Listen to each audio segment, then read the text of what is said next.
Good evening and welcome everyone. We are so grateful that you're here with us this evening. If you want to enter in the chat box where you're joining us from, the music you heard as you signed on is performed by the Principia College Orchestra. Again, a warm welcome to everyone. The conversation tonight is the result of a request from our 50th reunion classes of 1972 and 1973 to hear about the work underway at Principia School and College for deepening our understanding and building an inclusive community for the betterment of humanity. Tonight's event, we truly see as a family conversation and an opportunity to learn and engage as a community. Our time together this evening is just part of the conversation, and we look forward to more opportunities to engage with you on these important topics, including at summer session and both reunions in June. Tonight, you will hear a special welcome from College President John Williams, who will then introduce Dr. Jennifer Stollman.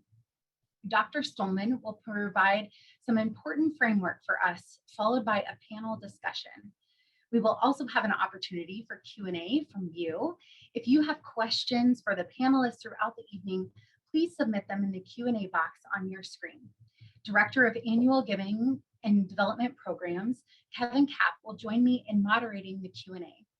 Our time together will conclude with a special interview with Dr. Billy Miller, a member of the class of 1972 and professor at Principia College. Thank you all again for joining us tonight. We have over 400 people signing on from all over the world, and here we are together to learn. President Williams, I pass it off to you. Thank you, Marilee, and welcome everyone. I'm just checking to see if everyone else's microphones are off. There we go. Last week, Missy and I had the privilege to join the Principia Lifelong Learning trip that focused on civil rights history in Alabama, Birmingham, Montgomery, Selma, Tuskegee. It was, to say the least, an amazing and transformative trip for all of us.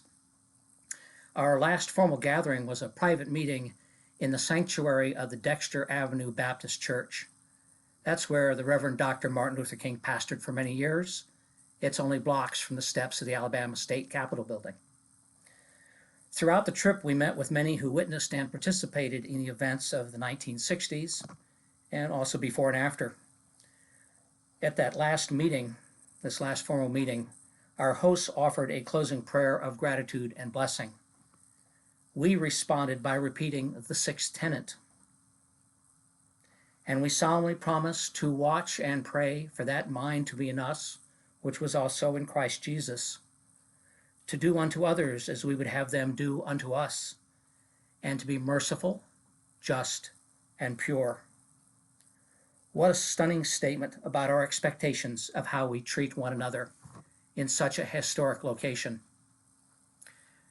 As you heard, tonight's panel discussion is sponsored by the College 50th Reunion classes of 1972 and 1973 as a part of their fundraising for the Billy Miller Class of 72 Endowment Fund for Diversity, Equity, Belonging, and Mattering. When the 50th Reunion Steering Board convened last summer to consider what type of gift would have the biggest impact now and in the future, it was not lost on the board that while the world and Principia have made great progress in the 50 years since they graduated, there is still much to do. Now, Principia wishes to be a welcoming place for all members in our community. We must be equipped with the skills to listen meaningfully to other viewpoints, to help others feel listened to and be understood, to value differing opinions, and to be able to express disagreement and present counter-arguments in a civil manner. While the college is welcoming a more diverse student population each year, diversity, equity, belonging, and mattering programs offer opportunities to demonstrate the sixth tenet in all of its aspects outside the church building and outside the Sunday school across the entire campus.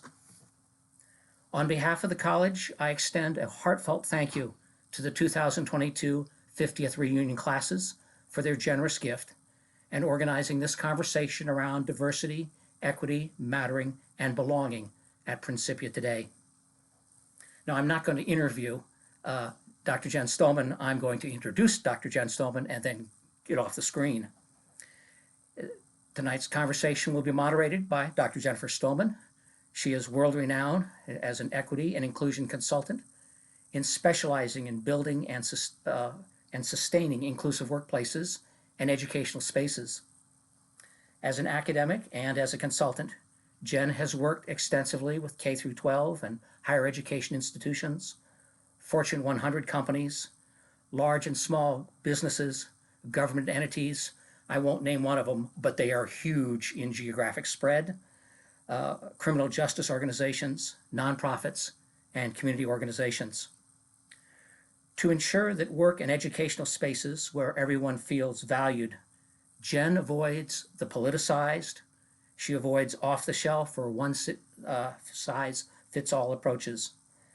Instead, she focuses on techniques that are tailored to stakeholder needs, meets people where they are, emphasizes community building, and draws from and advances the participants' existing knowledge and skills. Dr. Stollman has been working with Principia College, the school, and the trustees in our efforts at diversity, equity, inclusion, mattering, and belonging. We are grateful for her work at Principia and for being with us this evening. So, Dr. Stollman, I turn it over to you. Thank you, President Williams. Good evening, everybody. Good evening to the 50th class reunions of 72 and 73. That's an important year for me, so I'm grateful to be with you. John, thank you for the lovely introduction. Thanks to Marilee and Kevin and everybody else. This will prove to be a really exciting and interesting evening. For those of you who haven't met me before, I'm really happy to be here. I'm excited that we're all on the call. From my count, we have 259 listening in. That is an astounding number for an evening. And for even when I've worked with much larger groups, this is an impressive number. People care about this work, whatever their perspective or their experience with the work. And this is wonderful. This says a great deal about Principia's community. As many of you know, I'm not a Christian Scientist, and I've worked better to understand Christian Science ideals. And I am very grateful to be welcomed into the community by scores of people across the institution. I have never been welcomed so warm, and I feel grateful for it. It makes my work easier. I'm just going to spend a little bit of time talking about the philosophy in my approach, and then maybe give you a little bit of an update on what we've been doing. First and foremost, I don't think, and I've said this again and again, and I'll say it again and again, I do not see much daylight between Christian Science principles like love, children of God, viewing people as spiritual beings, having boundless capacity, and concepts of belonging and mattering. I just can't find the daylight between the two. I think that one of the challenges that we all experience are the ways in which we've bifurcated or separated our values that have to do with inclusion. And this concept of DE&I, or DE, diversity, equity, belonging, and mattering. So we need to move away from that. My philosophy is that we ground our efforts in Christian Science and institutional policies and values. And then we add in the belonging and mattering educational best practices. It's important that we don't invent a new language when we have an excellent one in front of us. And rarely do I get that opportunity, because usually I'm in really awfully competitive, resource scarce spaces. But the ways in which Christian Science informs and the policies that focus on thriving and love, you can't ask for a better foundation. I want to make a bit of a mention about why we've moved from the term DEI to diversity, equity, belonging, and mattering. First and foremost, we all know the term has been politicized, and we may lift that up a little bit in our conversation and a little bit in the questions that might come through. What we've noticed is that DEI has become weaponized across the political spectrum and across different communities. And what that means is we start to target using the rhetoric of DEI, and that's not what we mean to do. So what we're seeing in both educational spaces, but in effective workspaces and other community spaces, is the concepts of belonging and mattering. Many of you may be familiar with that. And it really creates an umbrella when we're thinking about diversity, equity, and inclusion. Belonging and mattering is deeper. And that's an important philosophy. People feel valued. They value others, not for some consensus ideals, not because everyone moves in this work in the same way or necessarily agrees, but that everybody is valued, that they bring something to the table, even if they disagree. So the belonging and mattering is to create the spaces where our students and our employees and stakeholders thrive. This is key. They get to be their authentic selves. And we can talk about what that encapsulates a little bit later. Why belonging and mattering? Here's what we know in the educational spaces: when a student feels like they belong and matter. And then when we look at workspaces, we know that we have greater rates of student success, and we have greater rates of employee success. We know that when people feel like the barriers to learning or feeling welcomed are removed, they thrive, they advance, they contribute more, they innovate, they rise, and they expand. One of the other reasons why I'm so dedicated to belonging and mattering is that belonging and mattering, diversity and equity, they equip our students with the necessary critical thinking skills, the character development, the emotional intelligence to succeed as citizens, as community members, and as eventually maybe college students or trade students. Maybe they go into the workforce, and of course, successful professionals. What could we ask but for people to have a wonderful experience, either learning and working, translating or modeling that into another space? So this is why I'm so dedicated to diversity, equity, belonging, and mattering. Also, many of you know who are in the educational spaces and even in the HR spaces, these are the expectations of today. And so our accreditation is dependent in some way. Are we creating spaces where the barriers to learning and inclusion are dropped or at least mitigated? What we are seeing, and I'm seeing great, right? What we've seen on this campus and what we've seen at the school is we're shifting. We're shifting from this space where we're operating from dysfunctional politeness into authentic conversation. And that conversation can get noisy and we can disagree. And as Marilee says, yep, it's like a family. Sometimes we disagree, sometimes we yell at each other, sometimes we find common ground, sometimes the tension makes us better, and sometimes the common humanity brings us forward. We're also upholding our constitutional values, that is the American constitutional values. And that's why I like diversity, equity, belonging, and mattering, because the notions of equality and fairness are baked into our original documents. And we have been aspiring and working towards that ever since. What is the other philosophy or how I work? It's what President Williams mentioned, which is I care about the communities and what the communities bring. It isn't something that I parachute in, but rather we're excavating the strengths and the skills, the ideas, the insight, the feedback, the concerns of the community. They know their community best. You know your community best. And what we do is we gather what we're interested in, what we excel at, what we'd like to learn, and we put this all together in a constellation as opposed to a continuum of community, inclusion, belonging, and mattering. I am absolutely into an anti-deficit approach. There is no shaming and blaming. So there is no weaponizing of knowledge or different knowledge or a lack of knowledge against each other. There is no throwing one person out of the pool in favor of another pool. There's lots of water and we can all be swimming together in it. As President Williams mentions, I am absolutely dedicated to depoliticizing, and instead we move into dialogue. I believe in a transparent process, and I believe in multiple approaches. And we can talk more about this in another space, but some of the approaches that have been lifted up at both the college and the school and with the board include a +1, which is yourself, a self-reflective approach, Christian Science principles, leaning into them, Principia's existing policies and core values across the institution and the discrete ones held at the college and at the school.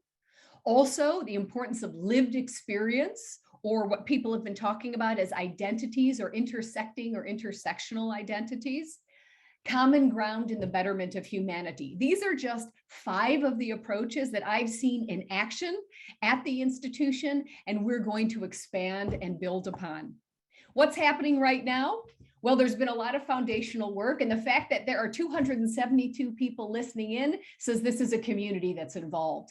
The fact that we are knee-deep in climate surveys, seeing where our strengths and opportunities for growth lie. We're working on audits. Where have we been working towards inclusion? Where can we get better? We have been working on professional development, holding informal and formal sessions led by me, but also led by Dr. Needham, led by Kemi, and led by many folks who are probably listening in on this call. We're also targeting areas. When a problem rises, we work together in a democratic approach, in a collaborative approach to figure out what's the best solution for Principia. A lot of coaching. By last count, in the last 6 months, I've taken 72 different meetings with different educators or support staff who are interested in this work and learning how they can bring their best selves and their best techniques. I am delighted at just how many people have shown up, and they don't have to agree with me and they don't have to agree with each other. That's not the plan here. The plan is that there's growth intention in addition to common ground. And so I am looking forward to all of you sharing your suggestions, your insights, your feedback and concerns. I'm looking forward to you sharing that through Marilee and through other spaces. Now, what I'd like us to do is move into our panelist introductions and welcome these great folks who are going to have an engaging conversation. First, I'd like to introduce Kemi Awosile. She is a senior resident counselor. She supports both Howard House and non-traditional student housing at Principia College. She is currently coordinating the Equity and Inclusion Working Group's diversity, equity, belonging, and mattering efforts on the college campus. Kemi is a graduate of Principia College and holds a certificate in DEIM&B from Cornell. She has led conversations on cross-cultural competency for over a decade, including at the Mother Church, where she worked before returning to Principia. Our next panelist is Bruce Bond. Bruce Bond is the co-founder and CEO of Common Ground Committee, a nonpartisan nonprofit led by Christian Scientists, dedicated since 2009 to bring healing to the political and social polarization problems in America, including those associated with diversity. Prior to assuming a full-time role at Common Ground Committee, Bruce spent decades in the IT industry, including executive positions that required operating with fairness and respect, regardless of race, gender, and sexual orientation. He is a graduate of Princeton University, where he earned a bachelor's degree in politics and was a national cross-country runner. Bruce is an honorary alum of Principia, and he currently serves on the Principia Board of Trustees. Our final panelist is Dr. Winnie Needham. She is the Assistant Dean of Academic Student Services at Principia College. She earned her PhD from University of Missouri in St. Louis, and her dissertation focused on a grassroots approach towards confronting and dismantling the structures that uphold racism. Most notably, Winnie attended Principia from preschool through college and is a member of the class of the upper school in 1988 and the college in 1992. I'd like to welcome all of our panelists and thank you so much for joining us in what will sure to be a rich conversation. So this is how we're going to go, audience members. We've got a series of questions that we're going to ask. Our panelists will take about 1 to 2 minutes to answer. We'll hopefully engage in a bit of dialogue. And then after that, we will open it up to Q&As from the audience. So I'm going to begin with Winnie, Dr. Needham, if you don't mind. Then I'm going to move to Kemi and then Bruce. This is no particular order than the tiles on my screen. What I would begin with is this question, Dr. Needham, and for the rest of us on the panel. Please share what you think are some best approaches for strengthening diversity, equity, belonging, and mattering at Principia and beyond. What are some great approaches that you would find useful or that's already been used at the college? Yeah, well, so as has been mentioned before, the legacy that Jesus left us has been the best guide that I can find in this work. And specifically, I like to look at the way that he helped us through his storytelling and his actions. So he talked the talk and he walked the walk. And I would say specifically, it was about learning to love ourselves and each other as God loves us. And so some of my favorite examples, although there are many to mention. So, one of his best stories was, I think, the Good Samaritan. And the thing I like about that is that he chose the unlikely person in that scenario to be the one who met the stranger's needs. And what he didn't pick the people that the listeners would have guessed, like the priest or the rabbi. I like in his actions how he stood up for Mary Magdalene. She was about to be stoned for committing adultery, and that really stands out to me. Like, that just seems like an obvious, oh yeah, she's definitely a sinner, so she deserves it. And he was asking us to think twice about how we make our judgments. And then as an educator, I mean, he was the ultimate educator. So his Sermon on the Mount, I think is my favorite guidepost, and about how do we feel closer to God, and so therefore, what do we want to emphasize in our actions? And so if I look at the Beatitudes, it basically translates to have more humility, be meek, be curious, be empathetic, be merciful, be honest, be a peacemaker, and live with grace. So. Thank you, Winnie. That's wonderful. Kemi, how about you? What are some great approaches? What do you think? I love that, Winnie. And I'm going to piggyback off of that because I guess my best approach is also following our great exemplar, Jesus. And but I think I do want to start with just saying our best approach is doing what we do best. I think this is something that this is what draws me to Principia over and over again. And so doing what we do best, and what are some of those things? It's being leavening in the world and being the salt of the earth. Again, coming from Winnie, the Sermon on the Mount is being the salt of the earth. I love that Jesus spoke the language of the people. And so I think that's also a best approach for us, is speaking in whatever the equivalent of parables will be today. How do we best reach our audience, and what is our audience? Again, the world, the salt of the earth. So the earth would be our audience. And I think also I constantly go back to that idea of new tongues. That was a promise that Jesus made to his followers, is that we will speak in new tongues. And we got an example of that when the apostles were together and they spoke in new tongues, and everybody that was there, whatever their language was, they understood what was being said to them. I don't think there's a better example of belonging and mattering than that. So what does that mean for us today? How do we express that today? And it's not just the words, there are actions. And then we have this beautiful expression from Mary Baker Eddy, where she talks about when the heart speaks. If you have a heart, you'll understand. And I think that's kind of, again, taking it into today. What does that mean? How do we express belonging and mattering? And I think our examples are right there in our culture, in our Christian Science culture. And I think we do this really well.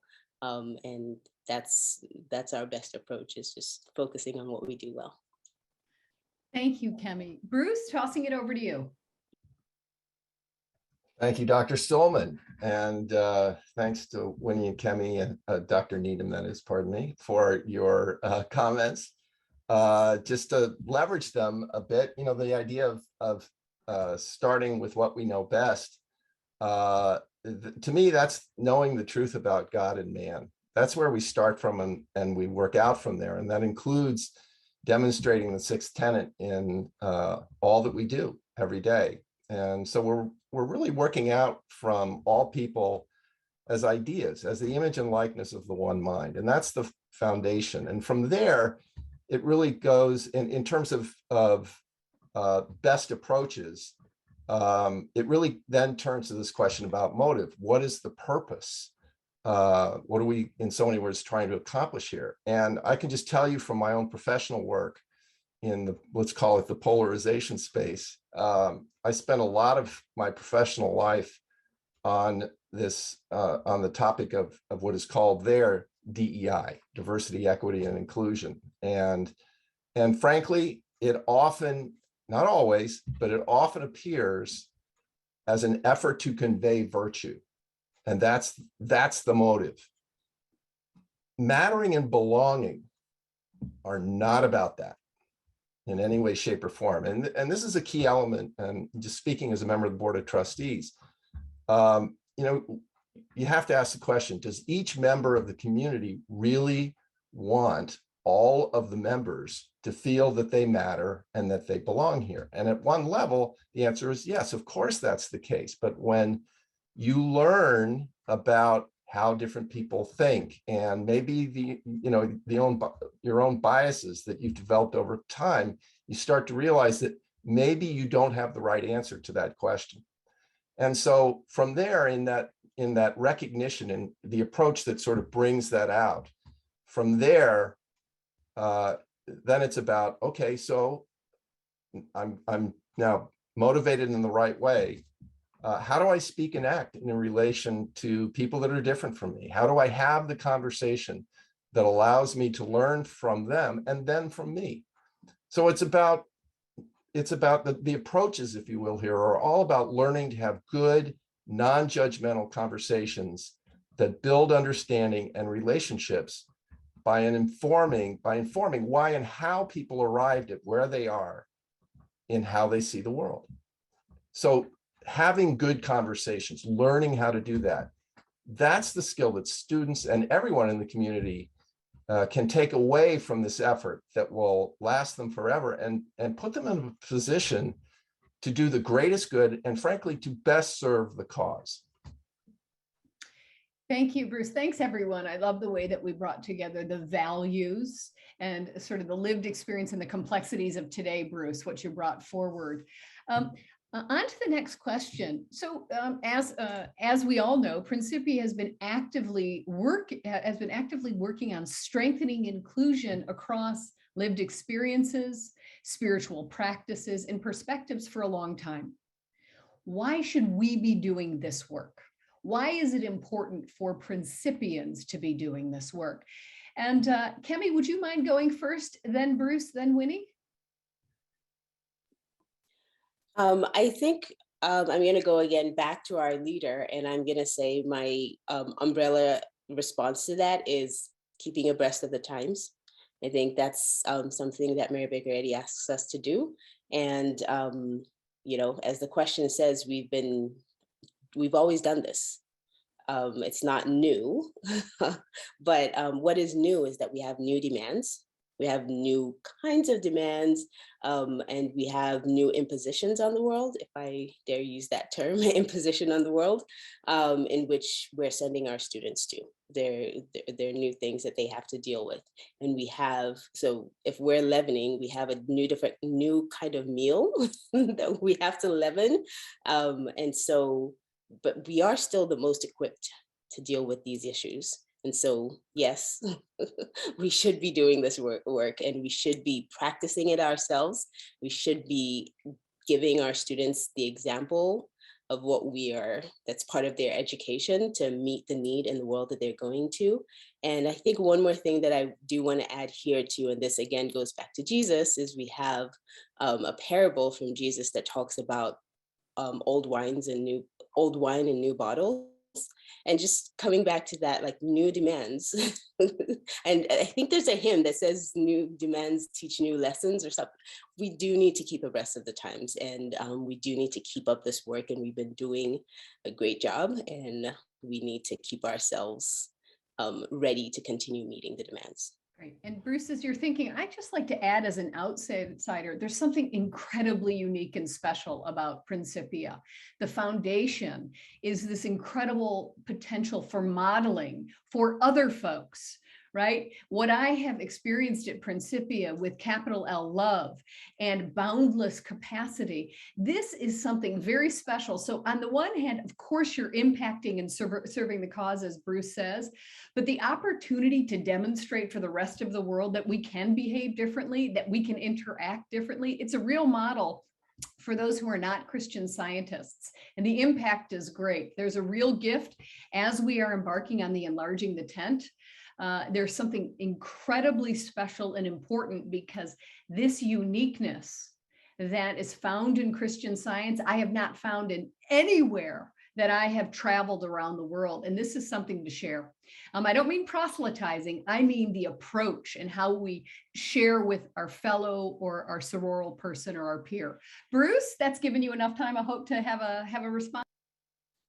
Yeah, thanks, Jen. Yeah, I'm just going to, again, leverage what you said, and the notion of beginning with love as the capital L. That is indeed the primary motivator in the work that we're doing here. And as we go through demonstrating what that looks like in day-to-day activity, what emerges from this is that it's also about learning. It's about the value add of different viewpoints and experiences. This is an educational institution, and not all the education comes from the classroom. Day-to-day interaction with different members of the community, that's a crucial element, and that's one where you're exposed to how and why people think differently and how they came to think that way. And I'll just tell you a very quick story. A friend of mine is a guy named Brian Williams, who happens to be a surgeon. Even Christian Scientists have doctors that are good friends. And he lives in or at least at the time when we had this conversation, he was living in a nice area of Dallas. He's done very well in his experience. He is an African-American, a military guy, grew up in the military, went to Harvard Medical School, has done very, very well in his experience. And he lives in this nice neighborhood. And what he did when he moved in this neighborhood that happened to be almost exclusively white is that he brought along with him his dog. His dog is a Labradoodle. And when he goes out for a walk in his neighborhood, he knows he needs to walk with his Labradoodle. He brings his Labradoodle with him. Now, why would he do that? The Labradoodle is not a vicious dog that's going to protect him.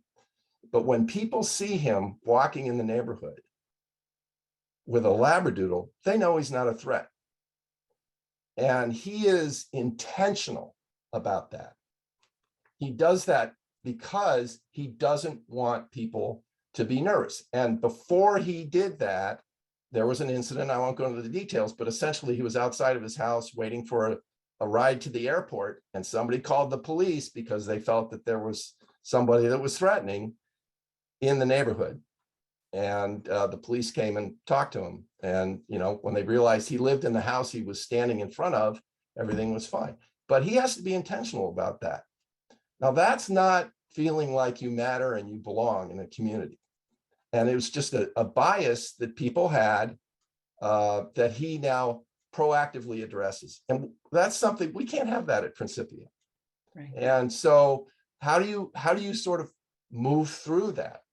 And it takes some education. It takes, first of all, the motive to love mankind, all mankind, particularly in this case in the community, and working out from there to learn how to not only demonstrate that, but to learn from others so that you get, as I said, this value add that makes your experience here and theirs the best that it possibly can be and of the greatest value to the world.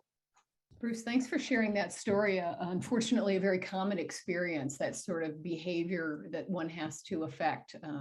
I appreciate the ways in which you're encouraging self-reflection, the ways in which we, it's a very personal journey often in belonging and mattering, and our relationship to how we can make sure that we feel like we belong and matter, and how we ensure that other people feel like they belong and matter. Winnie, thoughts about, why now? Why should we do it? Why we should be doing this work?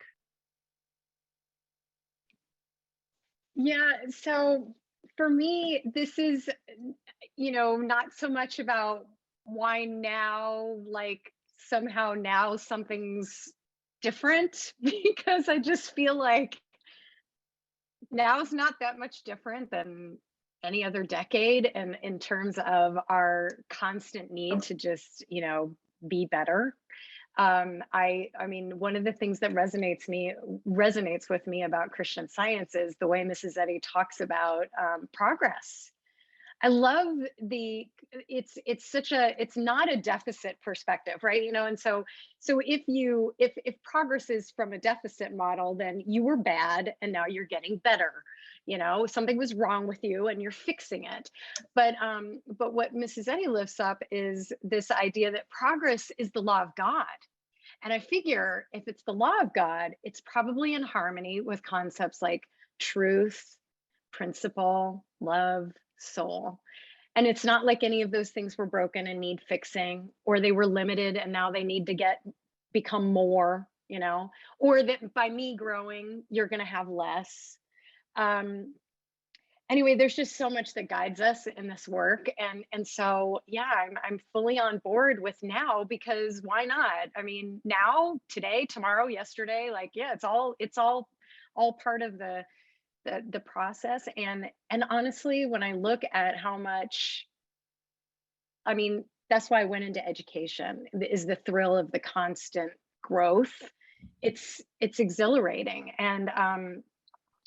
And I will say the thing that I'm really excited about now is that I feel like it's only been very recently that there has been a much greater appreciation for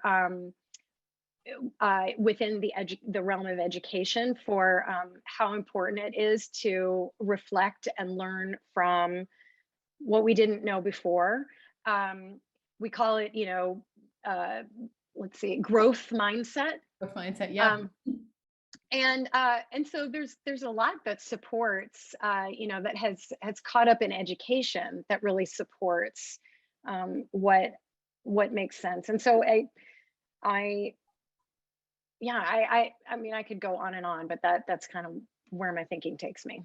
That's right. I appreciate that. There's the now of current, but it is true that Principia, and in fact, Christian Science, strives for continuous improvement. So this is a natural. And again, this is not typical in the secular or in different secular educational spaces.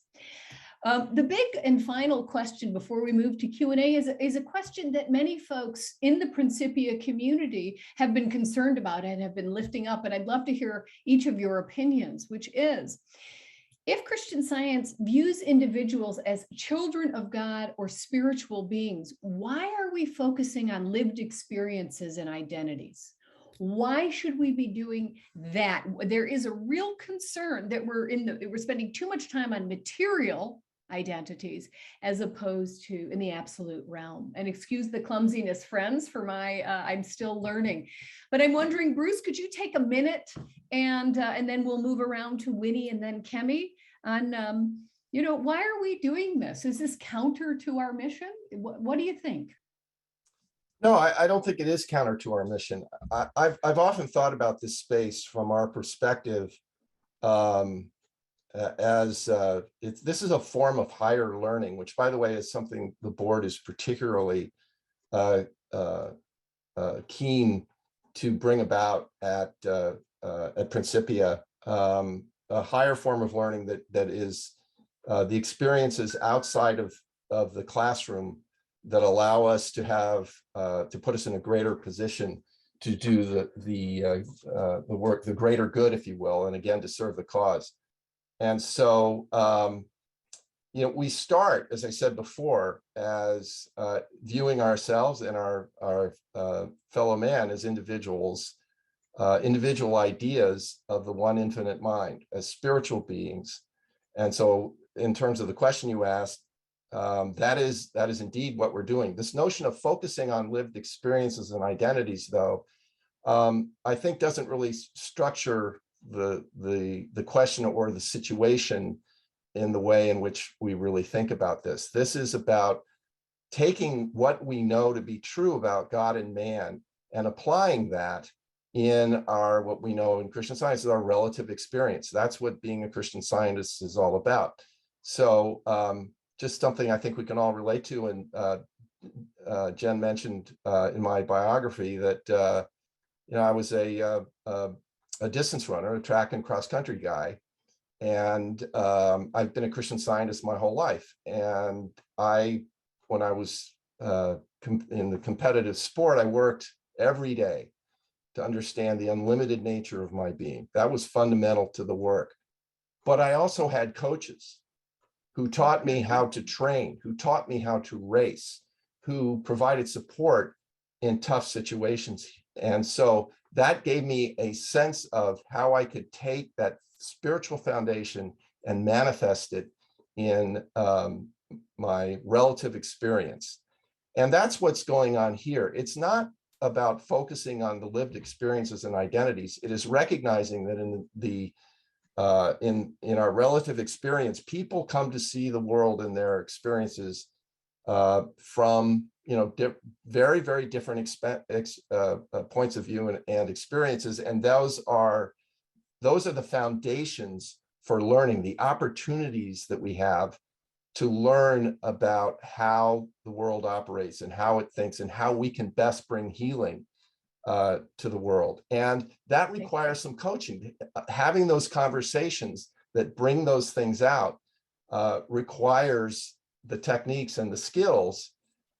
Which ones we use, we're led to figure those. But that's what's going on with this notion of lived experiences and identities. Very useful story to make your point. I appreciate that, Bruce. Winnie, thoughts? So for me, this is about, I view this from an educational lens, which is, in an education, we have an aim or an objective. And then we look at the evidence to see if we're meeting our objective, and so the evidence might be listening to how students discuss something in class, and if they're understanding the material that will come out in the discussion, and then you can say, yeah, we met our objective. And if everybody within the discussion is talking about things that aren't true or are off base, or they're using a different vocabulary that doesn't match, it gives you an opportunity to then course correct and say, okay, so that's not exactly where I thought we were headed. Let's revisit and discuss. And it's all part of the educational process. And I think if I had been an educator who listened to a discussion and said, well, this was my aim, they didn't really get it, but we'll just move on, I'm not sure anybody would have really hired me from year to year. And so that to me is what this is all about. It's kind of an assessment tool. Great. Winnie, thank you for the answer. That's very helpful, tying it into the education. Great. Kemi, bring us home on this one. Thank you. So I'm going to go back to, I just think we're all here to express to God, right? And so that's our lived experience, that's our shared lived experience. And I think while God is infinite, and I have infinite, and we all have infinite possibilities and capabilities, I'm not infinite. And so I feel like all of creation coming together and expressing God is what approximates infinity. We have another example from 1 Corinthians that talks about the body of Christ. And, so let's just take a body, a human body, for example. And this kind of ties a little bit to what Winnie was talking about. It's like the foot has its own experience and the hand has its own experience. If I'm trudging along in the mud and the foot gets dirty, it's best for the hand to like clean the foot. That's, have separate experiences, but together, we come together to make this body of Christ, this body of creation, God's creation. And I think that's the importance here of focusing on what our individual experiences are, what our individual identities are, is that we all come together to then approximate that infinity that is God. And so, yes, we focus on, we should celebrate our differences because that is what makes us see God. Jesus tells us what we do to each other is what shows us what God means to us. So seeing all of these different expressions, seeing this, how we all, how our identities differ, and then tying back to this continuum that all comes together to be the infinity that is God, is worth celebrating. And we do need to understand each other to be able to celebrate each other. So that's my response. Wonderful. Thank you, Kemi. So we've had three, dear audience, you've been able to hear three different reasons or approaches for that third and very important question. At this time, we're going to open this up to the audience, and I'm going to hand this either to, I think, Kevin. And Kevin, are there some questions from our wonderful 276 strong audience? Very yes. They are coming in. I love all the comments and questions. We're getting a lot of good. I should ask this one that came in ahead of time because it's from a Principia employee. So someone that's been involved in it. They ask, so far, the DEI training I've participated in during the past year or more has not had us identify our own implicit biases. When will we do this essential work to help us become more aware of how we think about others? And does that relate to only Principia, Jennifer, or is that something people outside of Principia do also? No, I think people do this. It is really important to address implicit bias, and that is often an individual and self-reflective journey. My philosophy is that first we need to undo the damage that earlier DEI training may have done, because when I entered into this conversation, it felt like we were in silos or we were in bunkers. And so implicit bias is a very strong and personal and painful conversation. So we have been talking about, for example, how do we first build community? There's a lovely quote that I like to use, which is, we need to build a bridge that can bear the weight of the truth.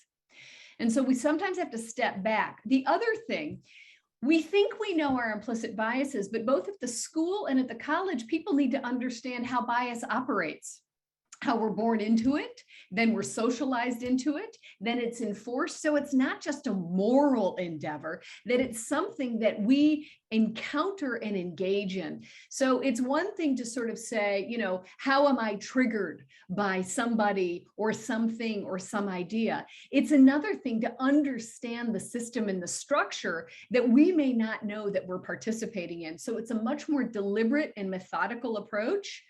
My approach is also, when we're talking about implicit biases, most people are quite aware of their implicit biases. The real work is how to undo, how to navigate, negotiate, and mitigate, right? Most of us know when we're triggered. So Kevin, it's a bit of a longer process, but we want it to be a sustainable process and not a process that is weaponized or can cause injury against marginalized populations. Okay, now I'm going to combine a couple here, because we're getting a lot of good questions. There's a couple around whether there was a specific problem or situation at Principia that kind of kicked off this program, or is it because Principia is enlarging the tents and welcoming others to the campus that is causing us to really get this underway? I'm going to leave it to the panelists. I will say that what I found at Principia is typical of work in educational spaces, but I'm going to leave it to anybody else to discuss whether there was some sort of singular event or something that tipped people off. I can share what I'm aware of. I am not aware of a particular event that kicked this off.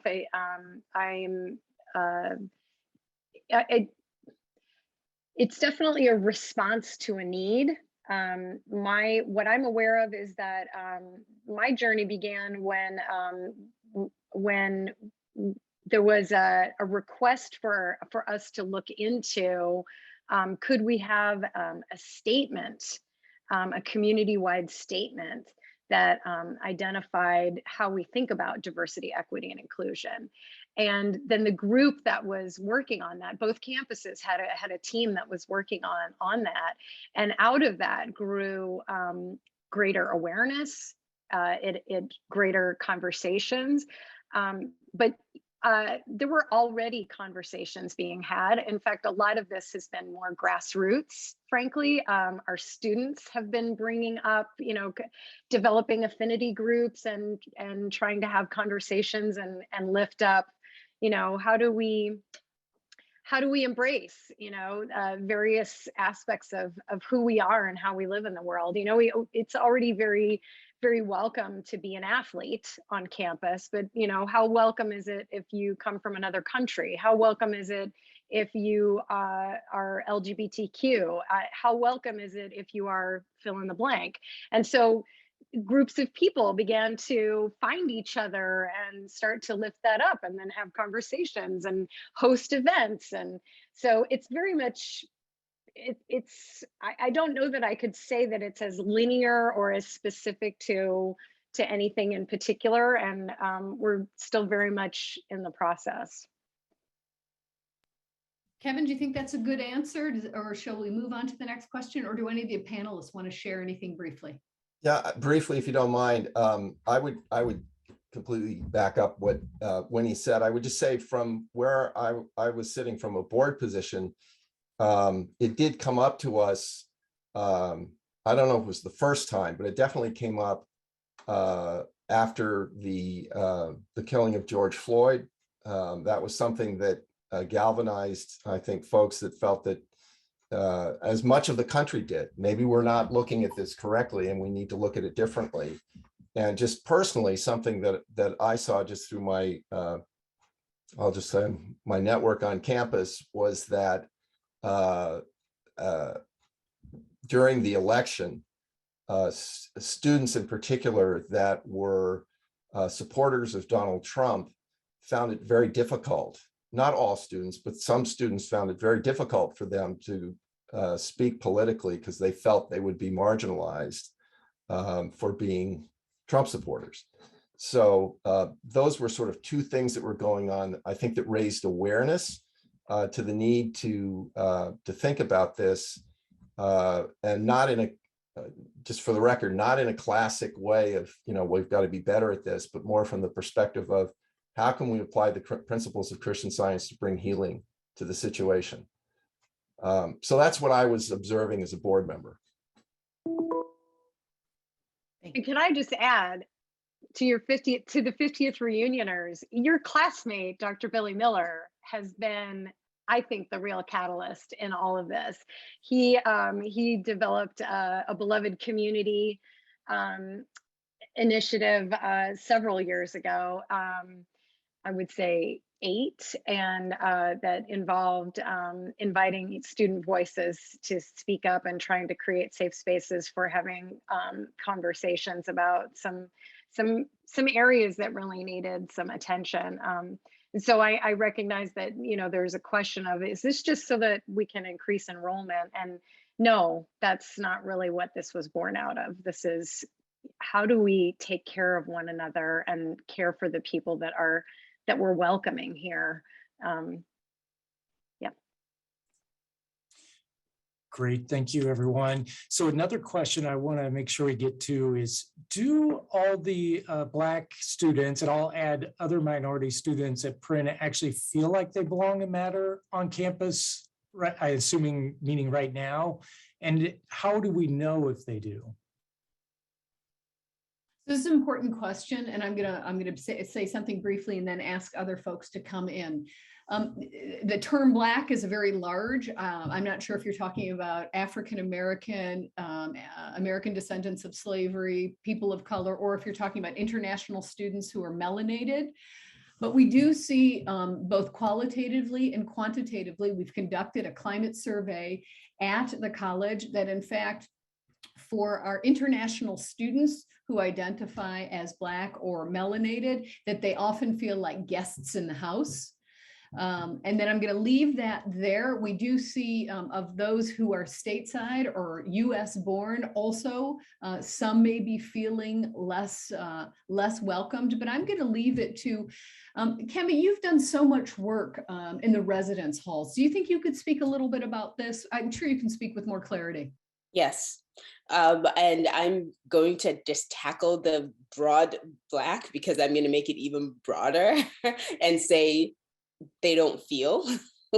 I don't know I don't remember what the question was, what the term used in the question is, but they don't feel included.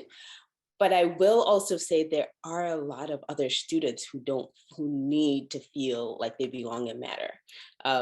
There are obviously specific things there are issues that are specific to Black students, whether of Africans, from Africa or who are African Americans, but no. And the way I know is because they tell me straight up, but also like Jen mentioned, we've been doing some surveys and we're working on more measurable metrics. And yeah, but there's a lot that we need to do to ensure full inclusivity around Principia. So. Thanks to the audience member for that straightforward question. I appreciate the honesty and the earnestness. Okay, we probably have enough time for maybe one or two more. The next one I'll ask is, are we finding any resistance to this program, this endeavor? And if so, what are the concerns? I know in talking with the alumni and getting questions, we often get the question about whether Principia teaches critical race theory. So what's your thoughts on if we're getting resistance? So Kevin's asked two whoppers of a question in one. So let me first say this. There are different definitions. The original definition of critical race theory, as we know, comes out of critical legal studies. But what I think people are concerned about is DEI, that is, are there activities and implementation of DEI done poorly so that it's harming people, whatever their position or lived experience is. I can say from my perspective that at K through 12, I don't see CRT in its original form. I can't speak to what, I mean, it wouldn't be unheard of to find critical race theory as a general topic rather than a framework by which to teach on a college campus. So there's that. That being said, Kevin, you asked about DEI. What was what I wanted to address the CRT. Right. Is there other resistance that we're hearing? So this is a wonderful question. If there were no resistance, we'd be in trouble. So there are two types of resistance that are happening. First of all, the damage that is previously done from the politicization of diversity, equity, and inclusion. And Bruce can certainly speak to more about that because he's got an entire nonprofit dedicated to this. What happens is, and in the words of Tim O'Brien's great book, The Things They Carry, people are carrying in some of the damage that they've experienced with either well-intentioned or less well-intentioned. I think Bruce uses the word virtue signaling. Sometimes people implement DEI well, and sometimes they don't. So what is the resistance? The resistance comes in, are we changing the tenor of the college? Are we moving away from Christian Science? Is this a good person or bad person kind of effort? That is, are we talking about progressives only and conservatives only? And my goal is neither. We're depoliticizing. The other resistance is the shaming or blaming. Will I be shamed or blamed because my perspective is different? No. We are re-educating ourselves, having new mindsets, opening our hearts to listen to folks, as Bruce says. So the resistance comes from people worried about saying the wrong thing, not towing some perceived company line, and moving away from the original vision. And our job is to better communicate that it takes lots of approaches, that we must have disagreement. There is great movement in tension as well as consensus. So the resistance has also been for marginalized populations to make sure that they aren't tokenized or targeted or left to be responsible for the education. And that is also another form of resistance. I would only say this: all of these concerns are valid and must be addressed and vocalized, and I'm grateful that people are doing it. That's a sign of movement. Panelists, any thoughts? I'll just add. Oh, go ahead, Bruce. Yeah, I'll just add that I also sense in that question, and based on similar questions that have been directed to me, is there's sort of a concern at Principia that we need to be woke. We need to be more woke in what we do, and that's a trigger word for a lot of people. And I would just say, something I hope that folks are taking from this conversation is that we're trying to raise ourselves out of those constructs that keep us in a mindset focused on the relative, if you will. We're trying to work out from the absolute. And so the again, it goes back to this notion of God and man, and of being a Christian Scientist and looking at it from the perspective of what do we see in our fellow man. When you start from that perspective and you work out from that, the notion of woke doesn't really apply. It's about understanding what's true about your fellow man, and in your day-to-day interactions is really embracing that and working to understand how they think and why they think and how they got to where they think at this point. It's not about checking some morality box. It's really important to understand that. Yeah, and to add to that, we've got one last question. I've got to get this in. I know we're running a little bit over, but there's a question about whether we're aware that the whole DEI movement is designed to divide and awaken America by focusing on gender, race, instead of merit and morality. And so, Bruce, you were just getting into that a little bit, and I would love to either have you or Jennifer expand on that.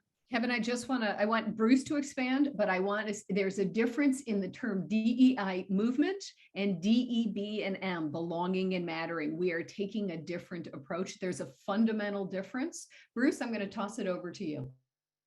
Yeah, I can't emphasize that point enough. I mean, it's not about, the diversity is a means to an end. It's about the value add. It's about the education. It's about the uplifting of thought that takes place when you are exposed to different ways in which people work, pray, think, act.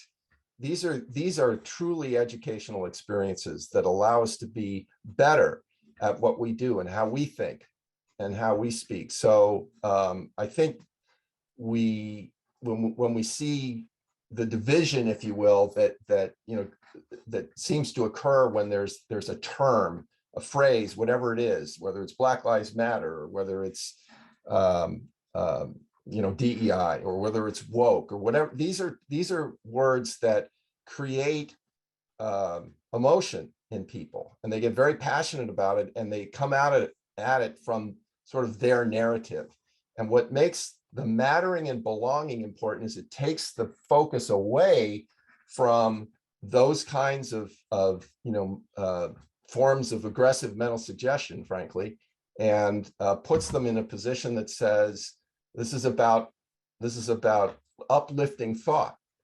And so it's just really important to emphasize that that's where we're working out from here. And I'd also just like to comment that I give Dr. Stollman a tremendous amount of credit for recognizing the importance of Christian Science in this work, and the importance of uplifting thought and working out from there, as opposed to a system of techniques and methods that, acknowledge that, we're all miserable human beings and we've got to figure out how to be better at it. It is not that at all. And it's really, I'm exaggerating to make the point, but it's really important that the community understand that this ain't your, typical DEI kind of thing that we hear. And I can just tell you, I know from my experience in my work, it's different. Thank you. Kevin or Marilee, as you move into the next phase, will you remind folks, there are some wonderful questions and comments still left, and what we will be doing with those questions and comments? Thank you all so much for your questions tonight, and a special thank you to the panelists for your sharing and for being with us this evening. We are so incredibly grateful. And as Dr. Stollman mentioned, we have received so many questions. I just want to say this is not the end of the conversation. We will continue this conversation, and we really invite you to continue to engage with us on this topic. If you had specific questions that you want to receive answers to, please feel free to email them to me, and I'll put my email address in the chat box. And especially if you asked your question anonymously, I will continue to address it anonymously, but we can't reply back to you because we don't know who they came from. And we know that we didn't get to all of the questions that were asked ahead of time either, and we will be following up with some of you with your questions. And we'll send them out to the panelists or others at Principia that can better answer those questions or respond to them.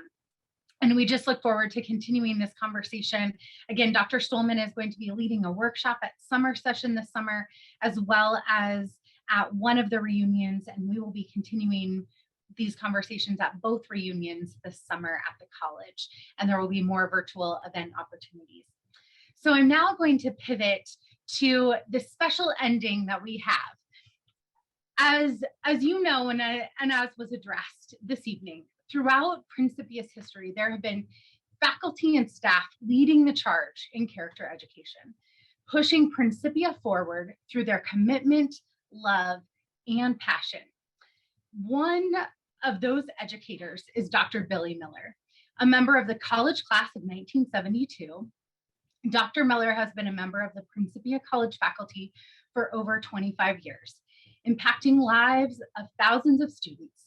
As President Williams shared, the classes of 1972 and 1973 are honoring Dr. Miller's work through their 50th reunion gift.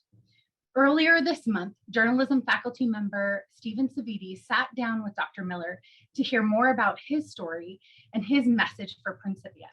Enjoy this special recording of the interview with Billy. You'll hear in this interview Billy's passion and love for the subject, the students, and our Principia.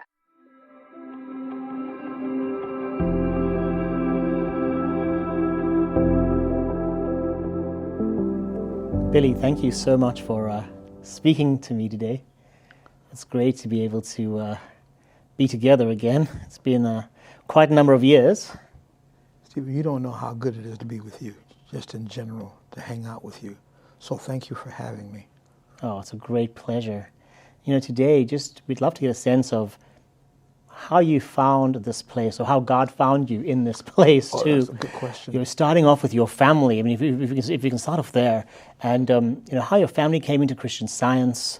If you could tell me more about your mom, who was obviously so very dear to you, and we can start there. And I will share that with you. Yes, my mother was introduced to Christian Science by her school teacher, who was a Christian Scientist, and of course. Then she raised me in Christian Science.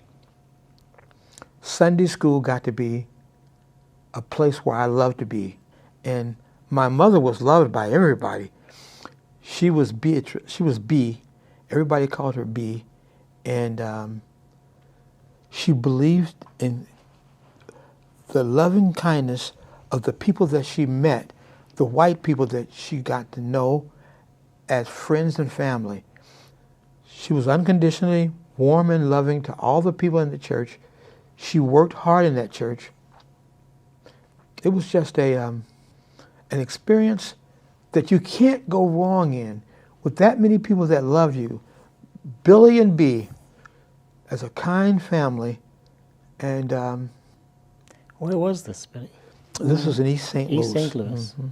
And the church was predominantly white, I take it? It was all white, yeah. All white. We were the only black family. Except for in- Billy and B. That's right. So tell me a bit about cultivating unconditional love. How do you grow that? And especially how do you grow that in people who aren't even aware that they're not sharing unconditional love, or can't even embrace the concept because they're so privileged? Or You got to whatever the case is. remember what my mother taught me. My mother was my big teacher. Unconditional love. Do unto others as you'd have them do unto you. Billy, you got to practice that. That was a thing that she was adamant about teaching me, and I had to be adamant about teaching my friends and classmates, and to practice it and to show what unconditional love was. As a Christian Scientist going to Principia College, that's how it was taught to me. So Billy, when I was a student here, you demonstrated unconditional love to me. It was, I had just come from South Africa, and a movie had been shown. You're going to make me cry. But go Oh ahead. no, I'm so sorry. That's okay. But Go you, somebody said something to me, it was a faculty member, accusing me of having been involved in apartheid, which really hit me very, very hard because I'd done a lot to try and get away from that. And I actually started to cry myself. Mm-hmm. But what you did is, I remember you had this big coat on, but you came over to me and you put your arms around me and you said, well, that isn't him. And you just held me as I cried in your shoulder.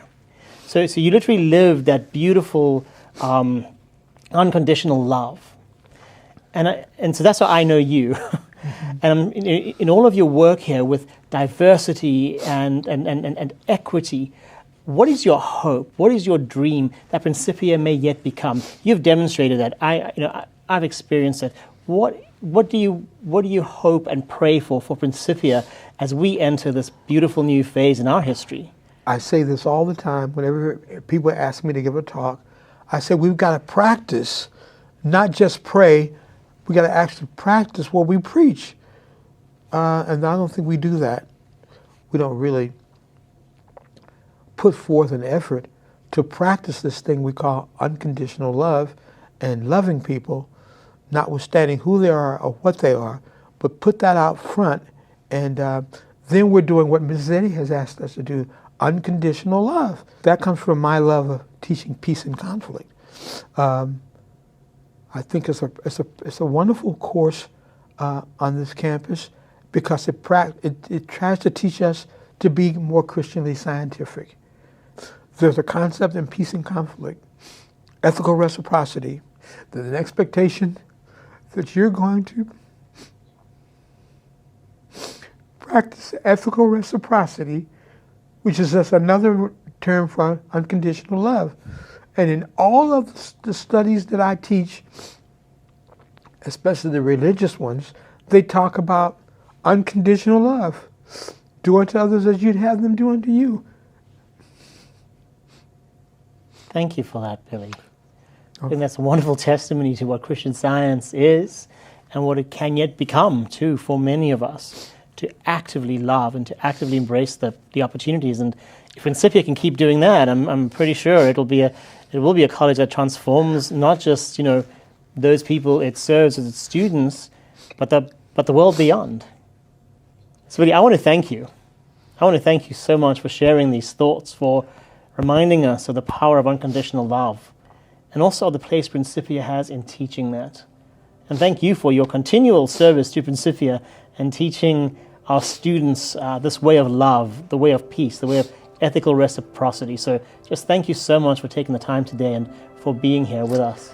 Thank you, Stephen. It's a wonderful blessing for me to be here with you and our students who are watching this, to watch me cry too much, but also to try to show you the expectations and the passion that we have to show as Christian Scientists.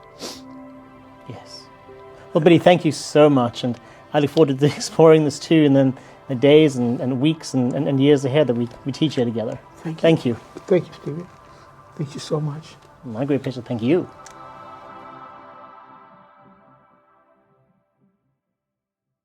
What a wonderful way to conclude our time together this evening, with the charge to move forward with grace, unconditional love, and the golden rule. A special thank you to Stephen Savides, Dr. Miller, Eric Lyons for editing that video, and to each of the panelists for your time, love, and passion. We are grateful for your guidance and example. And thank you all for tuning in tonight. It will be wonderful to continue this conversation with you as we move forward together as a community. Thank you and have a good evening.